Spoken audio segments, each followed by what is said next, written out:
খেলার ছলে আল্লাহ পাক কোনো কিছু সৃষ্টি করেন নাই। উদ্দেশ্যটা কি? উদ্দেশ্য হচ্ছে আল্লাহ পাক বলছেন সূরা মুলকের মধ্যে। কোন সূরা? সূরা মুলক। আমরা রাতের বেলা তেলাওয়াত করার অভ্যাস করবো ইনশাআল্লাহ। এটা গুরুত্বপূর্ণ আমল এবং সুন্নাহ। এই সূরার প্রথম দিকে আল্লাহ পাক বলেছেন আল্লাযী খালাকাল মাউতা ওয়াল হায়াতা লিয়াবলুয়াকুম আইয়ুকুম আহসানু আমালা। লিয়াবলুয়াকুম আইয়ুকুম আহসানু আমালা। আল্লাহ পাক এই জীবন মৃত্যু মানে পুরো বিষয়গুলো সৃষ্টি করেছেন একটা উদ্দেশ্যে। উদ্দেশ্যটা হচ্ছে লিয়াবলুয়াকুম আইয়ুকুম আহসানু আমালা। আল্লাহ পাক দেখতে চান আমাদের মধ্যে আমলে শ্রেষ্ঠকে। আল্লাহ পাক দেখতে চান আমাদের মধ্যে আমলে আহসানকে। আহসান শব্দটা কি? আহসান। হাসান মানে হলো উত্তম, আহসান মানে সবচেয়ে উত্তম, কবির মানে হলো বড়, আকবার মানে কি বলেন? সবচেয়ে বড়, সগীর মানে ছোট, আসগর মানে সবচেয়ে ছোট। তো এখানে যে শব্দটা ব্যবহার করা হয়েছে এটাকে আমরা আরবি ব্যাকরণের ভাষায় বলি ইসমে তাফজিল, আর ইংরেজিতে বলি সুপারলেটিভ ফর্ম। কি ফর্মস? সুপারলেটিভ তো বোঝেন, যেটা দিয়ে সর্বোচ্চটা বোঝায়। এখানে হাসান এর সুপারলেটিভ হচ্ছে আহসান। আল্লাহ পাক দেখতে চান এই দুনিয়াতে আমরা আমলে আহসানকে। সুবহানাল্লাহ। আল্লাহ পাক দেখতে চান না গরু খাওয়া মুসলিমকে।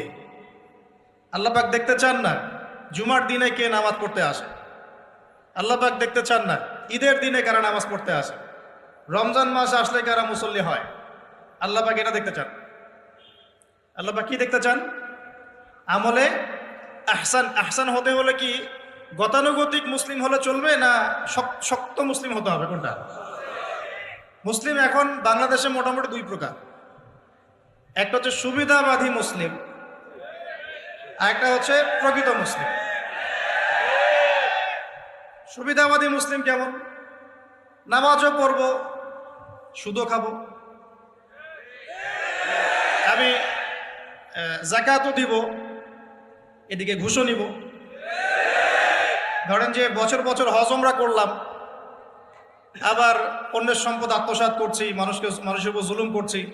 মানে যে অংশটুকু পালন করতে আমার কোনো সমস্যা নাই, ওই অংশটুকু আমরা পালন করতে কোনো সমস্যা মনে করি না। আর যে অংশগুলো পালন করলে আমার দুনিয়ার ক্ষতি হয়, দুনিয়ার স্বার্থ ক্ষুণ্ণ হয়, সেগুলো আমরা পালন করতে চাই না। এই ধরনের মুসলিমটাকে কি বলে? সুবিধাবাদী মুসলিম। ইংরেজি একটা সুন্দর শব্দ আছে, শব্দটা হলো Protestant version of Islam. Protestant version of Islam, যে প্রটেস্ট্যান্ট খ্রিস্টান আছে, প্রটেস্ট্যান্ট খ্রিস্টান, ওই রকম প্রটেস্ট্যান্ট মুসলিম মানে সুবিধাবাদী মুসলিম। তো সুবিধাবাদী মুসলিমদের জন্য কি জান্নাত? মুসলিম কাকে বলে? মুসলিমের সবচেয়ে সেরা এক্সাম্পল আল্লাহ পাক কোরআনে যেগুলো দিয়েছেন তারা হচ্ছেন নবীগণ। তারা কারা? এবং সর্বশ্রেষ্ঠ নবীকে মুহাম্মদ রাসূলুল্লাহ সাল্লাল্লাহু আলাইহি ওয়াসাল্লাম। সেই সর্বশ্রেষ্ঠ নবী মুহাম্মদ সাল্লাল্লাহু আলাইহি ওয়াসাল্লামকে আল্লাহ পাক একজন নবীর দৃষ্টান্ত দিয়ে মুসলিম হওয়ার কথা বলছেন, মানে মুসলিম হওয়ার উৎসাহ দিচ্ছেন। কিভাবে? সেই নবীর নাম হচ্ছে ইব্রাহিম আলাইহিস সালাম। আল্লাহ পাক সূরা বাকারা পড়ে দেখবেন, শুরুর দিকে আছে, প্রথম পারার একদম শেষের দিকে। আল্লাহ পাক বলছেন বা'দা আউযু বিল্লাহি মিনাশ শাইতানির রাজীম ইয ক্বালা লাহু রাব্বুহু আসলিম। হে নবী মুহাম্মদ সাল্লাল্লাহু আলাইহি ওয়াসাল্লাম, যখনই আমি আল্লাহ ইব্রাহিমকে বলেছিলাম আত্মসমর্পণ করো, বুঝুন কথাটা, যখনই আমি আল্লাহ ইব্রাহিমকে বলেছিলাম আত্মসমর্পণ করো, ক্বালা ইব্রাহিম বলেছিল আলাইহিস সালাম আসলামতু লিরাব্বিল আলামিন, আমি জগৎ সমূহের প্রতিপালকের নিকটে কি করলাম? আত্মসমর্পণ করলাম। এটা কেমন ছিল আত্মসমর্পণ? আল্লাহ পাক বলেছেন তোমার স্ত্রী এবং সন্তানকে রেখে আসো। কোথায়? কোথায়? জনমানব শূন্য জায়গায়। তখন কাবাঘর নির্মাণ হয় নাই, সেখানে খাবারও নাই, পানিও নাই। ইব্রাহিম আলাইহিস সালাম কি বলেছিলেন যে আল্লাহ আপনার এই আদেশের পিছনে যুক্তি কি, দর্শন কি, বিজ্ঞান কি? বলেন তো দেখি। ইব্রাহিম আলাইহিস সালাম কি আঙ্গুল তুলেছিলেন আল্লাহ পাকের আদেশের উপরে? এটা হলো মুসলিম। বলেছেন সন্তান বড় হয়েছে, ফালাম্মা বালাগা মাআহু সাইয়া, যখন বাচ্চা দৌড়াদৌড়ি করতে শিখলো, মানে দৌড় দিতে শিখলো বাবার সাথে, তখন তিনি বলছেন ক্বালা ইয়া বুনাই, হে আমার সন্তান, ইন্নী আরা ফিল মানামি আন্নী আযবাহুক, আমি স্বপ্নে দেখেছি আমি তোমাকে জবাই করছি। ফানজুর মাযা তারা, তোমার কি রায় আমাকে বলো।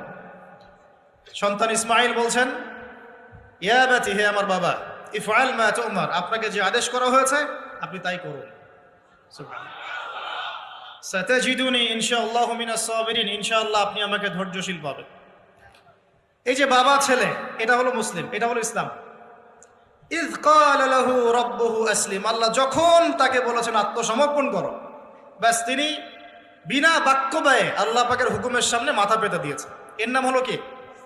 এখন বলেন এই মানদণ্ডে আমরা কতজন মুসলিম আছি এখন?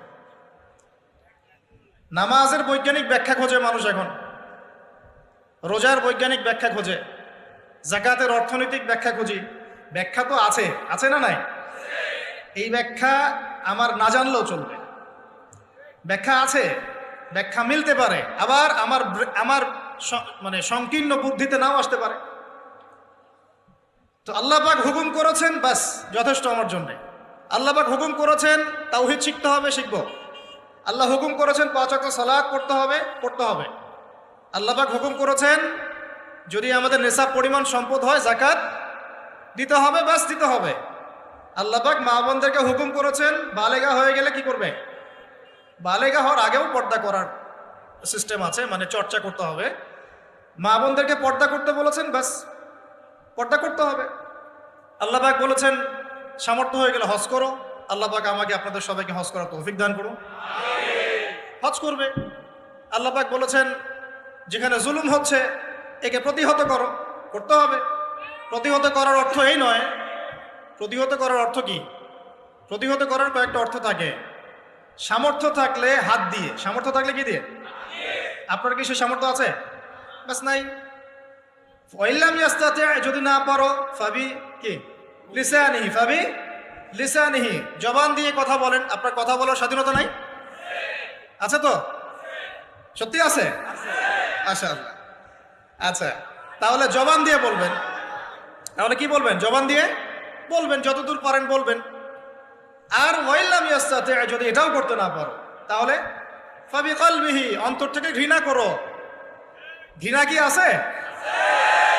লিযালিকা আদআফু মিনাল ঈমান, এটা হলো ঈমানের সবচেয়ে নিচু অংশ। এরপরে ঈমানের কোনো অংশ নাই। মানে অন্যায়, অবিচার, জুলুম, পাপাচার দেখেও যাদের মনের মধ্যে ঘৃণাও আসছে না, আমরা আর মুমিন নাই। সত্যি কথা, এটাই সত্য কথা। আমরা মানি আর না মানি, আল্লাহ পাকের শাস্তি আসার আগেই তওবা করে ফিরে আসা উচিত। আল্লাহ পাক তৌফিক দান করুন।